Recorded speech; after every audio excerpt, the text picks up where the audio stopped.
एकादशी व्रत की कथा मैं आपको बता रहा हूं। जो अपराध भगत कर करई, राम रोष पावक समझ रही। लोकहु वेदा विदित इतिहासा, यह महिमा जानहि दुर्वासा। इस जगत में जो लोग मेरे हरि के भक्त का अपराध कर देते हैं, उसे मेरे हरि ठाकुर जी जैसे अग्नि किसी वस्तु को जला करके राख का ढेर बना देती है, अपने क्रोध से उत्पन्न करके अग्नि पैदा करते हैं और उसे जला करके राख कर देते हैं। मैं आपको बता रहा हूं, ध्यान दीजिए। यह कथा बड़ी ही रोचक आनंदमय व्रत पर निर्धारित है, एकादशी व्रत पर है। उन्होंने कहा, मनु के पुत्र नभग, नभग के पुत्र नाभाग और नाभाग के पुत्र राजा अम्बरीश। ये हो गए राजा अम्बरीश की उत्पत्ति। और इनकी पत्नी जो है, काल की पत्नी मृत्यु है, और मृत्यु की पुत्री भया है, जो राजा अम्बरीश की पत्नी है।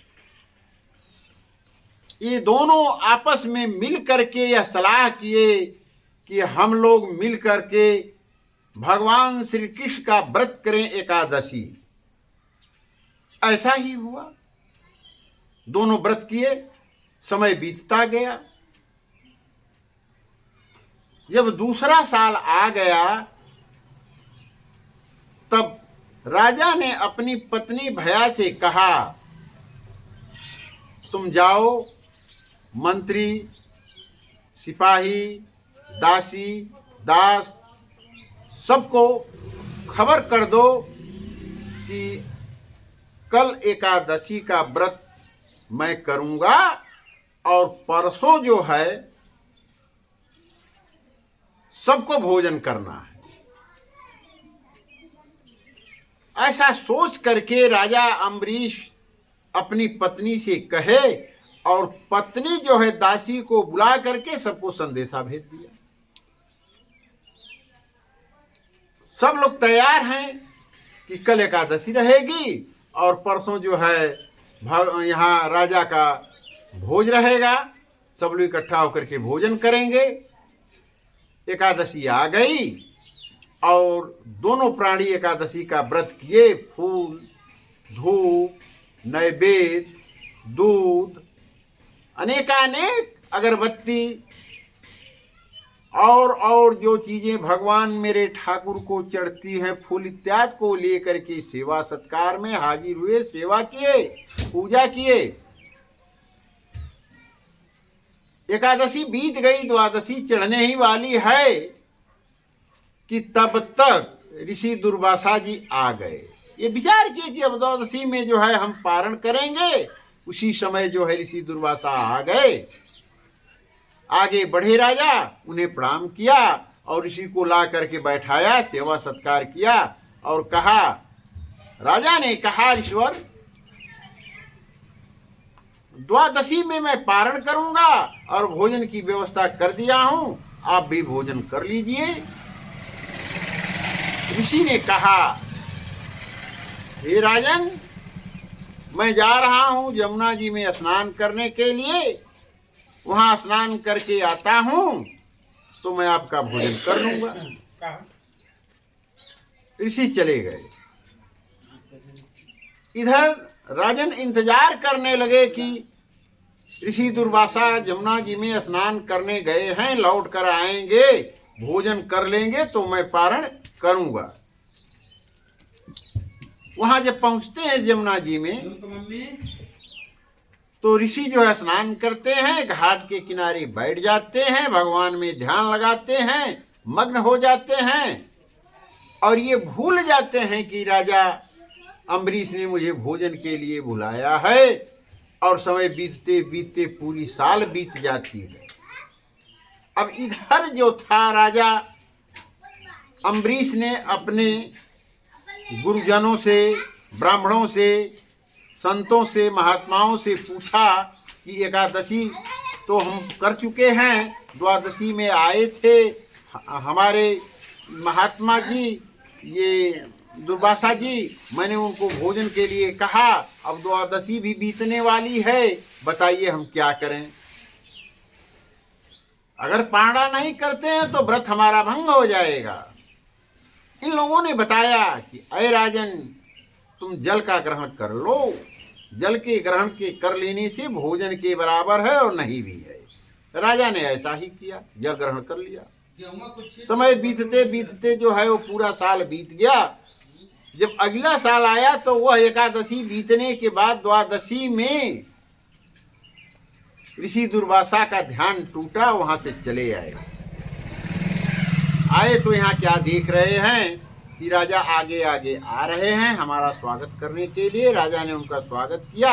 इसके बाद ऋषि दुर्वासा ने कहा, राजन तुमने पारण कर लिया है? राजा ने कहा, हाँ ऋषिवर, मैंने पारण कर लिया है। महात्मा गुरु संतों द्वारा बताए जाने पर लोगों ने हमें बताया कि जल ग्रहण कर लो, ये भोजन के बराबर है और नहीं के बराबर है। इस पर जो है ऋषि दुर्वासा क्रुद्ध हो गए और अपने जटा से एक बाल निकाल करके फेंक दिए। कृत्या नामक राक्षसी वहां उत्पन्न हो गई। और जब ऋषि जमुना तट से चलने वाले थे, उसी समय भगवान श्री कृष्ण अपने सुदर्शन चक्र को राजा अम्बरीश के पीठ के पीछे लगा दिया। जब ही ये कृत्या राक्षसी उत्पन्न किए, वो प्रकट हुई, पूछने लगी, अय मुनिवर मुझे क्या करना है? ऋषि दुर्वासा ने कहा, राजा को मार डालो। ज्यों ही वो आगे बढ़ी, त्यों ही वह चक्र राजा के पीछे से निकला, उसे जलाकर ढेर कर दिया। इसे देख करके ऋषि दुर्वासा भाग चले, डर के मारे कि अब मुझे भी मारेगा। और भागते भागते भागते भागते कहाँ गए कि ब्रह्मा जी के यहाँ। और जब ब्रह्मा जी के यहाँ वो पहुँच रहे हैं तो ब्रह्मा जी से कहा कि भगवान मुझे बचा लीजिए। तो ब्रह्मा जी ने कहा कि मैं भक्तों के अपराधी को बचाने में समर्थ नहीं हूँ। जो भक्त का अपराध कर देता है उसे मैं नहीं बचा सकता। तुम जाओ भगवान शंकर के यहाँ, संभवतः वो आपको बचा लें। फिर वहाँ से उठे और गए बाबा भोलेनाथ के यहाँ। बाबा भोलेनाथ के यहाँ जा करके कहने लगे कि हे बाबा भोलेनाथ, मेरे पीछे देखिए दौड़ता हुआ चक्र आ रहा है, मुझे अभी मार डालेगा, मुझे आप बचा लीजिए। ये भगवान श्री कृष्ण का चक्र है। बाबा भोलेनाथ ने कहा, अय ऋषि दुर्वासा, मैं भगवान श्री कृष्ण के माया को नहीं जानता। मैं ही नहीं, नारद, सनत कुमार, कपिल देव, बड़े बड़े ऋषि, महात्मा, आज तक किसी ने भगवान की माया को नहीं जाना है। तो मैं तुम्हें बचाने में असमर्थ। आप चले जाओ भगवान विष्णु के यहाँ, संभवतः वो आपको बचा ले। फिर वहाँ से ऋषि दुर्वासा चल पड़े और आए भगवान विष्णु के यहाँ। दंड प्रणाम करते हुए कहा ऋषि दुर्वासा ने, हे प्रभु मुझे बचाइए, देखिए वो चक्र आ रहा है, श्री कृष्ण का मुझे मार डालेगा। भगवान विष्णु ने कहा, ऋषि दुर्वासा मैं सदा भक्तों के अधीन रहता हूं, जो भक्त मेरी सेवा करता है मैं उसी को जानता हूं, अन्यथा संसार में मेरा कोई है नहीं, मैं भक्तों के अधीन हूं। आप एक काम करें, यहाँ से जाएं और राजा अम्बरीश के यहाँ जा करके उनसे जो है प्रार्थना करें, उनके चरणों में गिर जाएं, ताकि जो है यह चक्र आपको न मार सके। ऋषि दुर्वासा वहाँ से मृतलोक में आ रहे हैं और राजमहल में ज्यों ही प्रवेश किए, वहाँ राजा को देख रहे हैं, उनके चरणों में गिर पड़े। राजा उन्हें उठा करके गले से लगा लिए, कहे कि मुनिवर आपने ये क्या कर दिया। ऋषि दुर्वासा ने कहा, राजा अम्बरीश एक तुम ही हो जो मुझे बचा सकते हो, संसार में कोई मुझे बचाने वाला नहीं। राजा अम्बरीश ने भगवान श्री कृष्ण से प्रार्थना की और कहा कि प्रभु मैं आपका भक्त हूँ और मेरे चरणों में पड़े हुए हैं ये ऋषि अम्बरीश, ऋषि दुर्वासा। अम्बरीश तो राजा ना है, ऋषि दुर्वासा मेरे चरणों में पड़े हुए हैं, कृपया इन्हें क्षमा कर दे।